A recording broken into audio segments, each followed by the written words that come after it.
Mirë se erdhët, jemi në pjesën e fundit të gatimit, do të përgatisim ca qofte tani, më të mira se ato me mish, për shkak të kombinimeve që janë në këtë recet. Këtu kam ke bërë tek tigani, preshin e gririmët bashkë me karotën. I ke kaudisur pak. Shtoj patatet, pra janë dhe me rend jo alfabetik, dhe i jap një përzierje. Kam thjerëzat. Të kuqe? Të kuqe. Kam pakës fare spec djeks, shtoj krip, piper, pluhur pjekës ose sod. Edhe djath të grirë.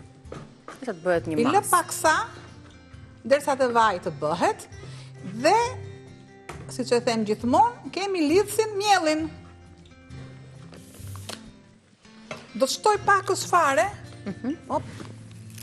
bim aromatike, shumë pak.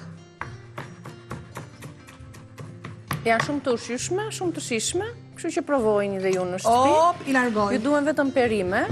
Shtoj pak. Do t'japi dhe një aromë të freskët. Lëku limoni, jo lëng limoni. Po.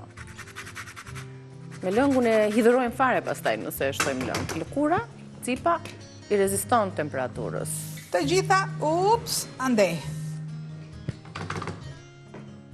Këtë përdo t'i skuqesh direkt. I përziejmë. Direkt, kemi kohë për të humbur. Koha është lënë në talier. Shiko, tani bëjmë një përmbledhje, çfarë ju duhet për këto qofte, të cilat i kombinojmë me perime dhe me thjerza. Po duan, Orex? Orex, por Orexis na mungon asnjëherë. Ja ku i keni përbërësit e kësaj recete, qofte me thjerza dhe perime.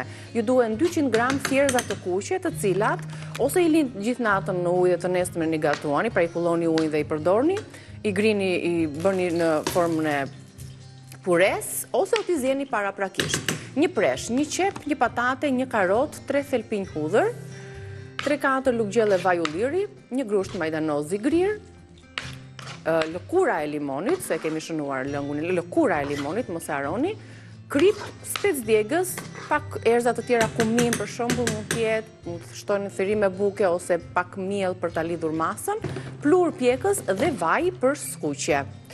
Pra, qofte me thjerza dhe perime, më të mira dhe shumë më të mira se sa mishi. Atere. Masa është gati, i skuqim. Lug.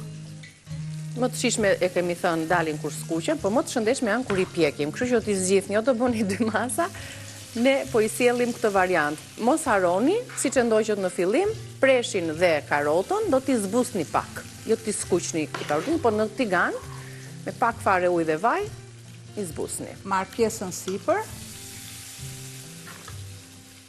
Se normalisht duhet të qëndrojnë këto qofte gjithsa të përtitin lëngjet, ë? Po.